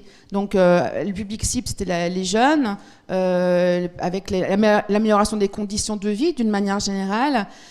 Comment est-ce qu'on va aller réduire le pourcentage de jeunes en dessous du seuil de pauvreté, qu'on va augmenter la question de l'employabilité des jeunes, comment est-ce qu'on va activer les ressources locales comme levier de développement économique et social et source d'emploi, comment est-ce qu'on va juguler le délitement de la cohésion sociale. Ces objectifs, ils ont été posés et dans la région des Hauts-Bassins au Burkina Faso et sur le département de l'Aude, et on a le même objectif politique. Ensuite, les actions, elles sont différentes en fonction de nos réalités territoriales, mais elles sont aussi communes dans le cadre de coopération.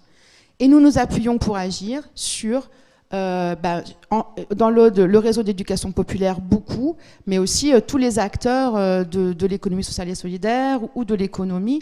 On travaille en gouvernance collective, en perspective de l'ODD 17, et en mode bottom-up et top-down, enfin descendant-ascendant, gouvernance pluriacteur, mode projet, décloisonnement, transversalité, ce qui veut dire aussi qu'on change nos façons, nos pratiques, en France particulièrement. On a cette habitude de travailler en silo avec des administrations qui ne se parlent pas, et donc la question, ces projets, travailler dans ce sens-là, permet de poser le projet et les objectifs comme un cadre commun, comme un langage commun. Ensuite, chacun définit la part qu'il peut jouer, le rôle qu'il peut jouer dans l'atteinte, mais à partir du moment où on a une référence commune, alors on peut travailler ensemble et alors on peut décloisonner, et alors chaque action prend son sens parce qu'on peut mesurer l'impact qu'elle peut avoir sur les défis que l'on s'est fixés ensemble à atteindre. Je ne vous les répète pas, je les ai déjà répétés. Donc voilà comment est-ce qu'on a travaillé, et ça, c'est aussi une façon d'affronter la question des migrations ou de l'autre, de l'étranger d'une manière générale qui arrive sur un territoire. Parce que quand on travaille sur ce mode-là, il n'y a plus de l'autre, il n'y a plus d'étrangers, il n'y a que des individualités, des personnes qui participent à un projet commun. Voilà. Donc c'est un peu, bien sûr c'est brossé un peu de façon un peu caricaturale et en grand trait, mais honnêtement, quand on change un peu les choses comme ça et qu'on travaille en coopération internationale sur cet angle-là, alors on arrive à faire bouger des lignes. Vraiment, on arrive à faire bouger des lignes, y compris... là, je vais laisser je pense que Isiaka va donner lui sa vision, y compris sur la question de stopper cette espèce de rêve impossible mis dans la tête, notamment des jeunes Africains, encore maintenant, par des personnes généreuses qui font du caritatif, qui font de la solidarité internationale, mais il y a encore beaucoup de travail à faire pour le fait de dire attention, on n'a pas de leçons à donner l'Occident, on n'a pas un modèle supérieur à imposer à tout le monde. Il faut que tous qu'on réfléchisse à l'évolution de nos modèles, surtout à l'aune des crises que l'on traverse aujourd'hui, crises économiques, sociales, climatiques. On a tous à remettre en question nos modèles de société et à un moment donné, il faut aussi parler que non, il n'y a pas tout le monde n'est pas beau, tout le monde est gentil. Il y a des différences idéologiques et de vision sur des modèles économiques, sur des formes de vivre ensemble, sur le rapport au libéralisme ou alors avec mettre un peu de la puissance publique pour réguler un certain nombre de choses. Il y a des différences, il ne faut pas les nier, il faut les assumer et les poser comme telles, mais il faut être transparent par rapport à ça. Et voilà comment est-ce qu'on peut agir aussi, comment la coopération internationale peut être une valeur ajoutée dans le changement de l'action publique, ici aussi en France, mais aussi ici au Burkina Faso. Ah oui, je voulais dire, encore trop souvent, on met dans la tête des jeunes africains, en tout cas au Burkina, c'est encore comme ça, qu'ils apprennent... lors de leur cursus scolaire, ils ont des références occidentales avec le paradis, etc. Enfin, voilà. Et les télénovelas, etc. Donc, ils sont gavés de ça. Et d'un coup, il y a cette espèce de paradis un peu virtuel qui leur est montré. Donc, faut arrêter, faut pas s'étonner qu'ils veuillent traverser la Méditerranée pour venir dans ce paradis qu'on leur a vanté.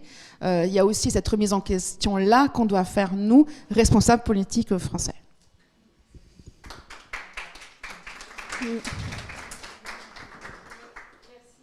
Pour cette présentation passionnante et passionnée, et qui propose aussi d'aborder cette question-là en remettant en question quelque part nos postures et nos façons de faire. Et la question de la gestion de cet enjeu des jeunesses réfugiées, déplacées, nous y invite tout particulièrement. Je propose à donc Isiaka Sanon, directeur des relations internationales de la région des Hauts-Bassins au Burkina Faso, partenaire donc, du département de l'Aude, de donner son témoignage à la fois comme... en tant que grand bassin, mais aussi dans le cadre de son territoire, mais aussi dans le cadre de sa coopération avec l'Aude, comment il peut apporter en écho à ce qu'a dit Valérie son témoignage. Monsieur Sanon, vous avez la parole. Je vous remercie beaucoup. Ok, moi je suis Isiaka Sanon, comme vous l'avez dit.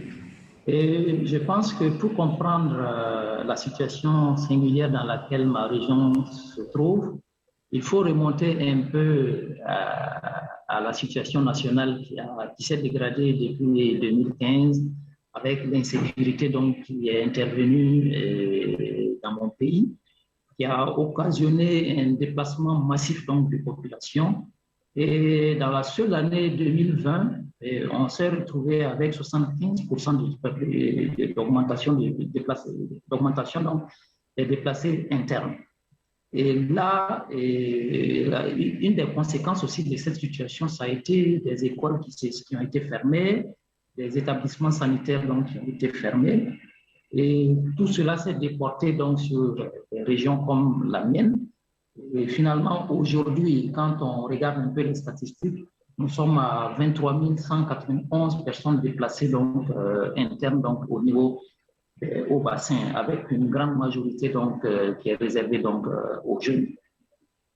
Maintenant, qu'est-ce que le Conseil régional a fait par rapport à cette situation? Au regard donc d'une des compétences qui lui est reconnue, notamment donc, la protection civile et l'assistance et les secours, le Conseil régional se retrouve donc dans un conseil régional donc, de secours d'urgence et de réhabilitation qui est un cadre, un démembrement donc, de ce qu'on appelle le CONASUR, qui est au niveau national, qui permet donc de travailler un peu sur ces questions. Alors donc le Conseil fait un travail d'assistance, de suivi et de protection dans ce cadre-là. Et cela lui permet, bien sûr, donc, de faire de la mobilisation sociale. Et donc, au niveau donc, de la communauté, on essaie de voir donc, les leaders religieux et d'autres groupes pour voir un peu comment on peut apporter donc le soutien donc, des régions à toutes ces personnes-là qui viennent et dans notre région. Et donc, ça, c'est un travail de mobilisation sociale que nous faisons. Et il y a aussi, je crois que Valérie l'a dit, à travers la coopération décentralisée, nous regardons un peu avec nos partenaires qu'est-ce que nous pouvons faire pour appuyer donc cette jeunesse qui est subitement confrontée à cette nouvelle situation et que l'on peut qualifier pratiquement de détresse. Alors donc, en 2019, par exemple, nous avons réfléchi avec le département de l'Aude sur la mise en place d'un programme de renforcement des politiques jeunesse. Je crois que Valérie a beaucoup parlé de ça. Et cela a abouti effectivement à des dialogues croisés donc, entre les jeunes des différents territoires. Et cela a donné l'occasion aussi à se déplacer et pouvoir être pris en compte aussi dans le cadre de ces dialogues-là. Et nous avons pu déboucher ainsi donc sur des initiatives comme la réalisation, par exemple, d'une salle informatique qui aura pour vocation de réduire donc la fracture numérique donc, au niveau donc, de cette jeunesse-là. Et donc, c'est un travail d'ensemble qui est fait pour essayer donc, de soutenir l'État dans ses efforts, et en sachant que bon, les moyens de part et d'autre sont limités donc, avec le budget, mais nous essayons, en tout cas au niveau donc, du Conseil régional, d'apporter tout ce qu'il faut comme appui à travers donc, ce que nous faisons et dans le cadre donc, de la coopération avec le département de l'Aude. Donc voilà en gros ce que je peux dire pour compléter ce que Valérie a dit. Et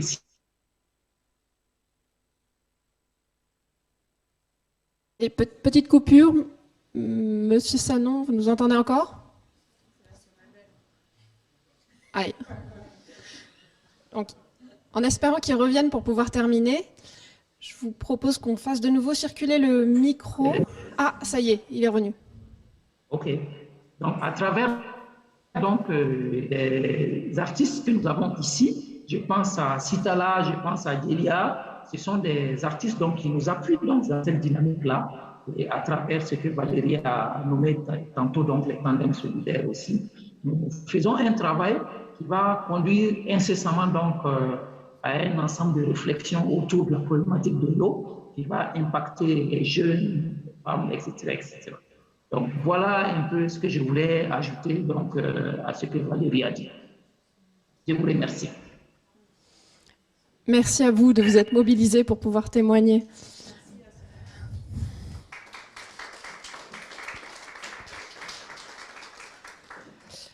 Nous avons fini le tour de table ou le tour de tribune, à la fois en visio et en présentiel, mais on voulait en voir encore quelques minutes pour pouvoir échanger avec la salle, des réactions, des témoignages, des demandes de précision.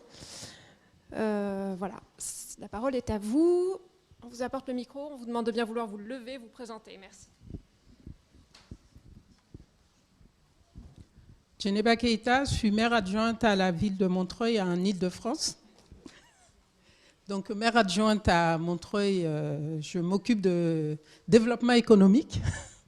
Donc, je représente ma collègue qui a la présidence de section Mali, qui n'est pas là aujourd'hui. Moi, ça me rassure le débat de cet après-midi et je suis d'accord qu'il ne faut pas l'enlever de ce qu'on a parlé ce matin parce que justement, pendant longtemps, la coopération, c'était on vient faire un puits, on s'en va, on revient dans 5 ans, on n'a pas suivi et on a mis le puits, par exemple, quelque part où il ne fallait pas et puis on a dit on a fait quelque chose et on est content et on avance. Alors que ce n'est pas ça. Et souvent, c'était on vient, nous, avec ce qu'on veut faire sans demander l'avis de la population qui est là. Donc le débat de ce matin et de cet après-midi me conforte dans l'idée qu'on est vers un changement profitable pour tout le monde. Parlant des réfugiés, oui, pendant longtemps, c'était les gens voulaient venir parce que c'était l'Eldorado. Aujourd'hui, c'est pas ça. D'ailleurs, le pays où les Africains vont beaucoup, c'est plus la France. Donc, on se raconte beaucoup d'histoires en France encore sur ces questions-là. Un pays, l'image d'un pays, c'est comment tu accueilles l'autre. Quand les Français vont en Afrique, ils sont accueillis très très bien. Qu'ils soient riches, pauvres, mais ils sont très très bien accueillis et ils sont très bien en Afrique. Quand on vient chez nous en France, franchement, des fois j'ai honte d'être française quand je vois comment l'accueil est fait. Effectivement, on a plein de problèmes administratifs où on ne se parle pas et un petit problème devient un grand problème. Au lieu de bien accueillir les gens, on ne les accueille pas bien, donc le problème gonfle, et quand après c'est irréversible, on dit « Oh, il y a un problème, comment on fait ?» Donc on est là-dedans. Et ça me rassure d'avoir écouté, c'est la région d'Occitanie, franchement bravo pour ce que vous faites, et le département de l'Aude. Moi, ça me rassure parce qu'il y a encore des élus, parce que c'est une question de volonté politique. Nous, à Montreuil, on fait beaucoup de choses. Même si l'accueil dans un pays, c'est d'abord l'État, il faut qu'on se le dise. C'est d'abord l'État. Et les collectivités, depuis longtemps, ont pris leurs responsabilités. Et ça me rassure de vous entendre dire ça. Et je voulais répondre aux collègues, tout ce que vous avez dit, c'est très bien, mais la dernière phrase, franchement, je pense qu'il faut éviter de le dire. Parce qu'on ne va pas les stériliser, les femmes africaines. Non, mais on ne va pas aller les stériliser. Nous, on n'a pas à leur dire combien d'enfants ils ont à faire. Il faut juste, maintenant, dans ce que nous, on met en place, qu'on soit d'accord avec les pays où on va, qu'est-ce qu'ils veulent, comme là, comme fait le département de l'Aude avec le Burkina, c'est ça. Et après, qu'on regarde comment on avance ensemble, parce que la crise sanitaire, la crise économique et puis la crise écologique qui arrive, on ne sait pas ce que sera la France dans 10 ans.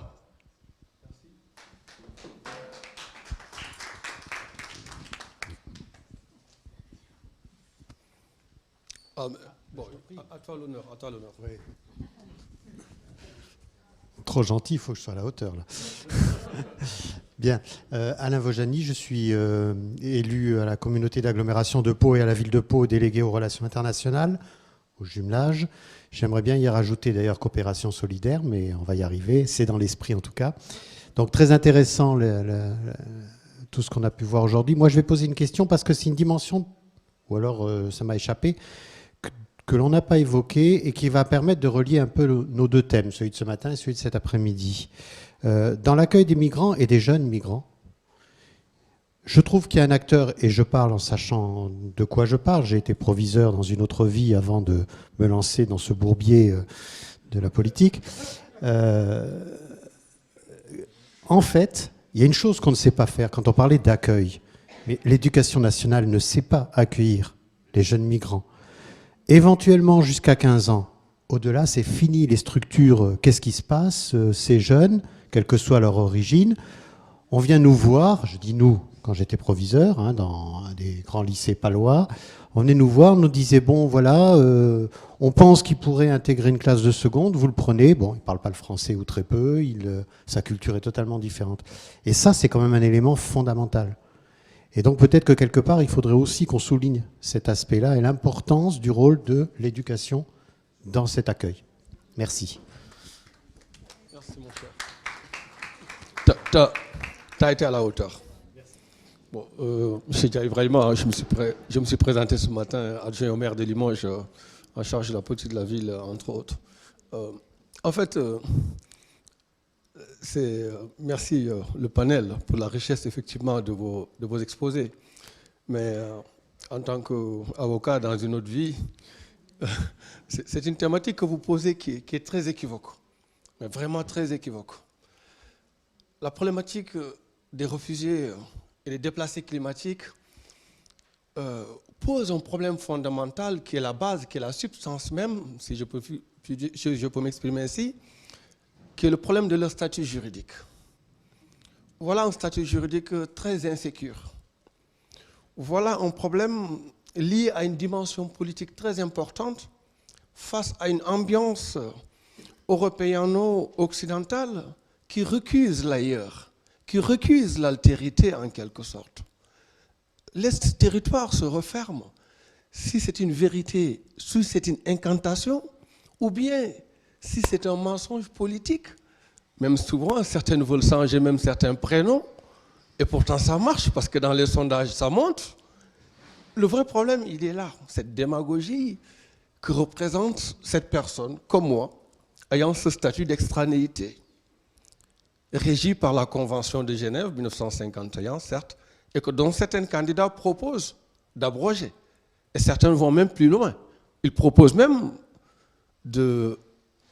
pour un thésard en droit de l'homme, ça fait peur. On va quitter la Cour européenne des droits de l'homme. Quand je vois l'article 8, qui est moi mon article préféré, dans toute ma dimension laïque, cet article en a sauvé beaucoup d'étrangers, beaucoup de familles avec des enfants, sur le fondement de la vie privée familiale. Le juge a été costaud. Maintenant, on critique le juge, parce qu'il y a un devoir de réserve. Et moi, l'homme politique, je peux dire ce que je veux, n'importe où, même des mensonges, ça marche. Le vrai problème de l'étranger, il est ce problème de cadre juridique instable, face à une situation réelle. Mais l'autre problème, il faudrait qu'on ait quand même le courage de le reconnaître. Heureusement, on est à Montpellier, dans ce parfum du prolongement de ce débat qui a eu lieu entre le président et la société civile africaine, qui a fait le vrai diagnostic, contrairement au chef d'État. Le vrai diagnostic, il faudrait que les chefs d'État africains assument aussi leurs responsabilités, ce qui est très loin d'être le cas. Mais ce n'est pas seulement imputable aux chefs d'État africains, mais avec la compromission des chefs d'État occidentaux. Parce que face à l'enjeu économique, à cette richesse, prenons l'exemple du Congo, le pays le plus riche au monde, mais qui abrite les hommes les plus pauvres au monde, tel paradoxe. Et ça continue. Le vrai problème, il est là. C'est pourquoi je vous remercie d'avoir posé le débat. Vous l'avez dit d'ailleurs, merci. C'est une problématique très loin de finir d'être problématisée. Mais le débat, il est là, il est posé, donc il faut l'aborder de manière très dépassionnée, sachant que chacun en a sa part de responsabilité. Et pour moi, la part qui est la plus imputable, elle est imputable aux chefs d'État africains, qui jusqu'à présent, depuis l'indépendance, ils n'ont rien branlé. Hein. Non, ça, il faut le reconnaître. Mais avec la responsabilité de l'empire colonial. Et ne vous inquiétez pas. C'est la raison pour laquelle, moi je pense que même la question des réfugiés, je vais conclure à ce niveau-là, la question des déplacés climatiques et autres. Mais quand on voit dans les droits sociaux, les droits de deuxième génération, en Côte d'Ivoire, ce déversement sauvage de produits toxiques de manière clandestine à un moment donné, dans la rivière africaine, mais c'est un quotidien. Mais ça découle d'où? Il y a la responsabilité du grand capital. On a des entreprises comme Bolloré, entre autres, que je ne citerai pas, qui aujourd'hui sont en Afrique, qui exploitent. Mais sur la responsabilité sociale des entreprises, pour l'insertion professionnelle de la jeunesse africaine, mais c'est zéro. Le problème, il est là encore. C'est pourquoi il faut remercier Cité Unie France et l'ensemble des instances et des collectivités quand même. Parce que aussi, il faut le rappeler, hein, ce n'est pas leur prérogative régalienne. La problématique des étrangers est une prérogative de l'État. Nous, à Limoges, on le subit. On a accueilli 50 Afghans. On est fiers de le faire. Mais ça nous a été imposé par le préfet qui ne nous a pas demandé notre avis. Derrière, il fallait courir pour corriger le tir. En même temps aussi, vous l'avez évoqué, la population qui n'a pas été prévenue. À un moment donné aussi, il y a ça aussi. On est des dépositaires de suffrage. Et à un moment donné, on rencontre à nos délégataires. Ah oui, nos mandants plutôt. C'est le peuple. Hein. Et là-dessus, ils ont le droit effectivement de se poser des questions. On a reçu des Africains. Vous avez bien géré la situation, mais dans toutes les villes, c'est comme ça. Et Limoges est une ville très hétérogène dont j'étais étudiant, devenu adjoint maire, c'est un grand... Donc la France, ce beau pays qui accueille, ce beau pays que nous devons, mais ce beau pays aussi qui nous doit, et qui effectivement, comme disait Ségolène, ça doit être gagnant-gagnant. Mais il faut que les entreprises arrêtent de nous donner 10% et de prendre 90%. C'est très gourmand. Et les conséquences, c'est quoi? La jeunesse africaine va venir parce qu'il faut qu'ils suivent le pognon qui part de là-bas. Mais il faut que le débat soit posé. Et merci à Cité Unie France de poser le débat. Merci les amis.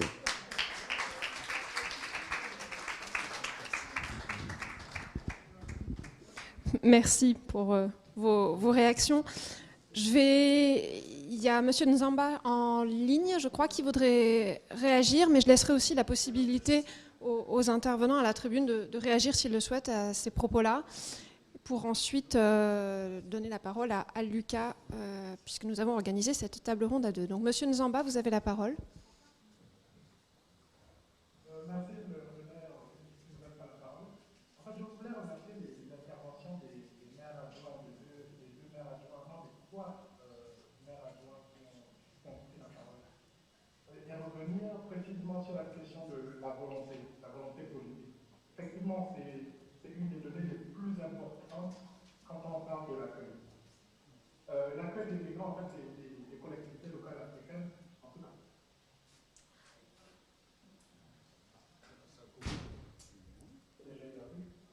On ne voudrait pas à l'origine de pourquoi les gens sont venus dans notre territoire. C'est-à-dire que ce soit pour des raisons climatiques, politiques, économiques. La question, c'est surtout, on accueille, a-t-on les moyens d'accueillir? Et là, c'est la question de la compétence qui rentre. Il y a des questions de logement qui vont se poser, l'intégration et surtout, comme l'a rappelé les précédentes interventions, la question de l'éducation. Et quand je parlais d'occupation du temps pour éviter l'oisiveté des jeunes, c'est justement pour que lorsque l'emploi ne peut pas parer à l'occupation des jeunes, que la culture, l'art, les loisirs puissent permettre aux jeunes de penser à leur communauté. C'est pour ça d'ailleurs que nous, on soutient avec des partenaires européens, là je suis obligé de citer par exemple Emabel, qui nous aide à financer des programmes de formation des migrants à l'auto-entrepreneuriat, ce qui les permettra de faire ce retour dans leur communauté d'origine. Et c'est justement sur ce point-là que j'ai encouragé l'équipe du réseau du CUF à voir ce que font leurs partenaires africains et voir comment mieux aider à accueillir et permettre le retour des compétences, pas forcément le retour des personnes, mais surtout des compétences pour aider à développer le territoire. Merci. Merci à vous. Est-ce que Madame Ben-Omar, Valérie Dumonté, vous souhaitez réagir par rapport à ce qui a été dit?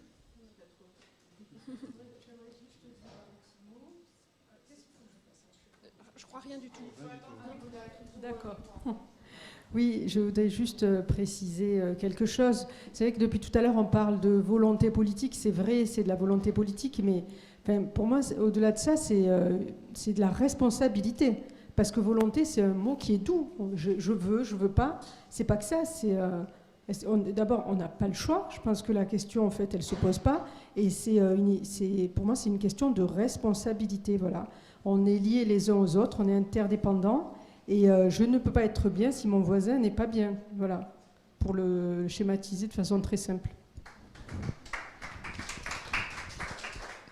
Merci. Monsieur Sanoko, est-ce que vous vouliez réagir à tout ce qui a été dit? Juste un petit mot rapide, mais je crois qu'il y a autant, vous l'avez évoqué tout à l'heure, la nécessité de solidarité face effectivement aux réfugiés climatiques ou à des déplacés dus à une guerre, effectivement, enseignement. Et il y a l'autre aspect aussi, ne l'oublions pas, de rayonnement de vos territoires, de rayonnement des capacités d'accueil pour des villes africaines, etc. De pouvoir accueillir. Il y a aussi ces deux éléments qui peuvent être antinomiques aussi, mais qui peuvent être aussi, et là, dans les propos qu'on a évoqués tout à l'heure, je dirais plutôt complémentaires. Je dirais de pouvoir aussi, répondre effectivement à cette solidarité, et deux, de pouvoir aussi répondre aux besoins qu'a le territoire. Et ça, ne l'oublions pas dans le débat. Ne l'oublions pas dans le débat. Et cette idée de vouloir effectivement travailler sur des territoires inclusifs, on fasse le lien avec, je dirais, les acteurs d'éducation populaire, vous avez évoqué, avec le fait aussi que tous les acteurs qui participent à cette gouvernance-là, on revient de fait à ce que le rôle du territoire, de la collectivité, de cette animation, pour pouvoir aussi permettre cet équilibre entre l'insertion de ces populations-là, le besoin de son territoire et la nécessité de solidarité. Merci. Avant de passer la parole à Lucas Giboin, qui va poser quelques mots de conclusion et de synthèse de cette deuxième table ronde. Je tenais à remercier très chaleureusement les intervenants, non seulement pour d'être intervenus, parce que ce n'est pas un sujet facile, on s'en est rendu compte en montant cette table ronde, et puis pour ceux qui sont physiquement présents, d'avoir fait le déplacement. Donc merci beaucoup, et je cède la place à Lucas.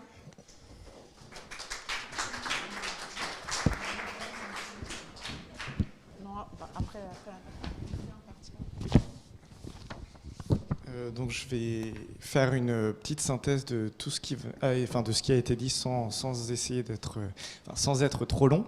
Donc on a abordé cette table ronde un peu en entonnoir, en explorant d'abord, en voyant d'abord que c'était une problématique similaire pour les territoires africains et pour les territoires français, avec des territoires africains particulièrement, voire plus confrontés à cette problématique. On a vu tout à l'heure l'exemple de la région des Hauts-Bassins, au Burkina Faso.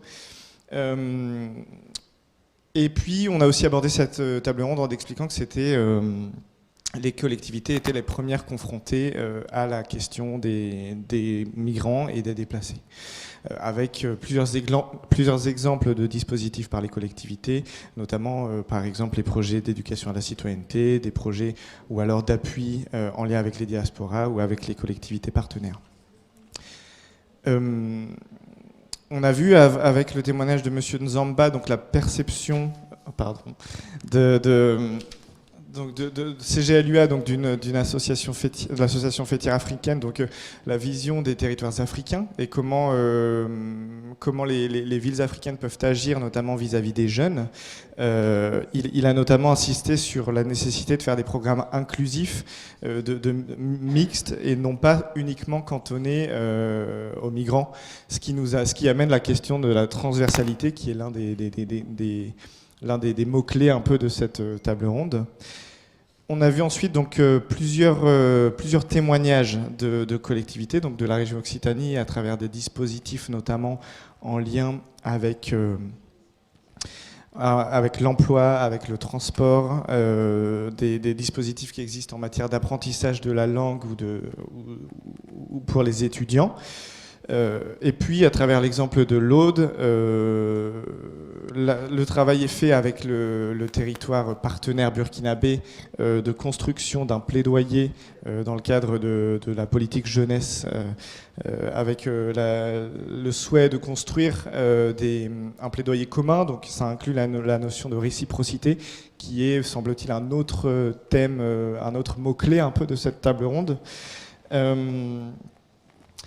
Et donc avec notamment plusieurs thématiques qui apparaissent dans ce plaidoyer de l'amélioration des conditions de vie, d'emploi, de pauvreté.